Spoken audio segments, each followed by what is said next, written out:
Hi అండి, welcome my channel. మొన్న మా పిల్లలకి బుక్స్కి అట్టలేయంగా కొన్ని వేస్ట్ ముక్కలు అయితే మిగిలిపోయినాయి అనమాట. ఇంకా వాటితో అయితే ఈరోజు ఒక చిన్న ప్రయోగం అయితే చేస్తున్నాను అనమాట. ఇప్పుడు మేము ముందు పెట్టిన ఈ చీసాలేమో సెంటర్లో బాదం పాలు అమ్ముతారు కదండి, ఆ చీసాలు అనమాట. నేను సెంటర్లో బాదం పాలు తాగిన ప్రతిసారి చీసాలు అయితే జాగ్రత్తగా ఇంటికి తెచ్చుకుంటాను అనమాట.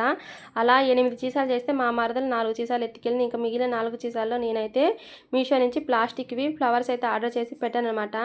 వాటిని అలాగా ప్లెయిన్గా చూసిన ప్రతిసారి ఏదైనా చేస్తే బాగుంటుంది అనుకుంటాను, కానీ ఏది చేయడానికి అయితే కుదరలేదనమాట.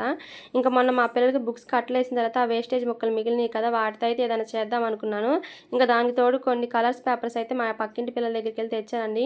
ఇంకా వీటిని కలిపి ఇలాగ చిన్న చిన్న ముక్కలకి అయితే కట్ చేసి చీసాలో పోసి ఫ్లవర్స్ అయితే పెట్టానమాట. నిజంగా ప్లెయిన్గా పెట్టినప్పుడు కంటే ఇప్పుడైతే చాలా అంటే చాలా అందంగా ఉన్నాయన్నమాట.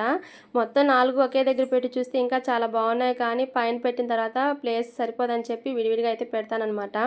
నాకైతే భలే నచ్చినాయండి వేస్టేజ్ పేపర్లు. అనుకున్నా కానీ వాటితో అయితే ఇంత ఉపయోగం ఉంటుందని నేనైతే అసలు అనుకోలేదు. వీడియో నచ్చితే లైక్ చేయండి. Okay, thank you, bye.